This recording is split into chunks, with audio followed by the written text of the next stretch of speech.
হানজালার গোসল হয়েছিল তৃতীয় আসমানে জমজমের পানিতে। হযরত হানজালা রাদিয়াল্লাহু তাআলা আনহু তিনি সদ্য বিবাহ করেছেন। ওই সময় আমাদের প্রিয় নবী সাল্লাল্লাহু আলাইহি ওয়াসাল্লাম সাহাবীদেরকে বললেন, আমার সাহাবায়ে কেরাম, তোমরা উহুদের যুদ্ধের জন্য প্রস্তুতি গ্রহণ করো। রাসূলুল্লাহ সাল্লাল্লাহু আলাইহি ওয়াসাল্লাম হযরত হানজালা রাদিয়াল্লাহু তাআলা আনহুকে বললেন, হানজালা, তোমাকে যুদ্ধে যেতে হবে না।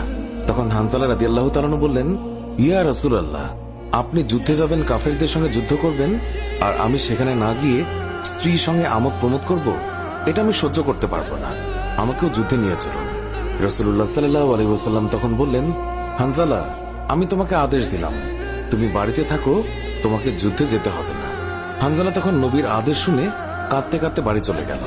আমাদের প্রিয় নবী সাল্লাল্লাহু আলাইহি ওয়াসাল্লাম সাহাবীদেরকে নিয়ে যুদ্ধে চলে গেছেন। এদিকে সাহাবী হানজালা তার স্ত্রীর সঙ্গে রাত কাটানোর পর তার উপর গোসল ফরজ হয়ে গিয়েছে, তাই সে গোসল করতে গেছেন, পানি নিয়ে দাঁড়িয়েও গেছে। এই সময় মদিনার গলি থেকে কেউ একজন চিৎকার করে বলছিলেন, মদিনার মুসলমানরা, তোমরা কার জন্য জীবিত থাকবে? তোমাদের প্রিয় নবীকে কাফের মুশরিকরা শহীদ করে দিয়েছে। এই কথা যেই মাত্র হানজালার কানে পৌঁছালো, তখনই তিনি পানির বালতি ফেলে দিয়ে তার স্ত্রীর কাছে গেল এবং তার স্ত্রীকে বলল, হে আমার স্ত্রী, তাড়াতাড়ি আমার তলোয়ারটা দাও। যে কাপুরুষরা আমার নবীকে শহীদ করেছে, যে কাফেররা বিশ্বনবী হযরত মুহাম্মদ সাল্লাল্লাহু আলাইহি ওয়াসাল্লামকে হত্যা করেছে, আমি তাদেরকে ছাড়ব না। আজ হয় তারা মরবে, না হয় আমি মরব। যে দুনিয়ায় নবী নেই, সেই দুনিয়ায় আমি বাঁচতে চাই না। দাও, আমার তলোয়ারটা দাও। তখন হানজালার স্ত্রী বললেন, আপনি আমার নবীর হত্যাকারীকে হত্যা করতে যাচ্ছেন? যান, আমি বাধা দেব না, আমার বাধা দেওয়ার অধিকার নেই।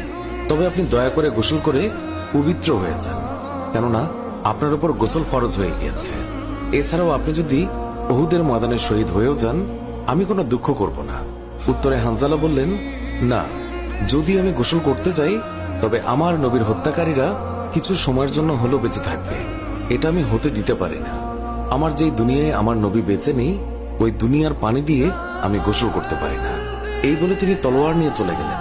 উহুদের ময়দানে তিনি অনেক কাফেরকে হত্যা করলেন। একসময় যুদ্ধ করতে করতে তিনি শহীদ হয়ে গেলেন।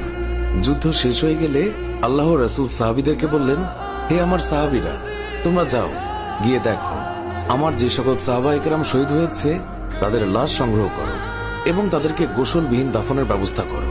সকল শহীদের লাশ এনে এক জায়গায় রাখা হচ্ছে। নবীজি গুনে দেখলেন ৬৮টি লাশ রয়েছে, ২টি লাশ নেই। একজন তার চাচা হামজা রাদিয়াল্লাহু তাআলা আনহু, আর আরেকজন হানজালা রাদিয়াল্লাহু তাআলা আনহু। অস্থির হয়ে পড়লেন নবীজি। সব সাহাবাদের পাঠালেন লাশ খোঁজার জন্য। হঠাৎ বোরখা পরা এক মহিলা এসে দাঁড়ালেন নবীজির কাছে।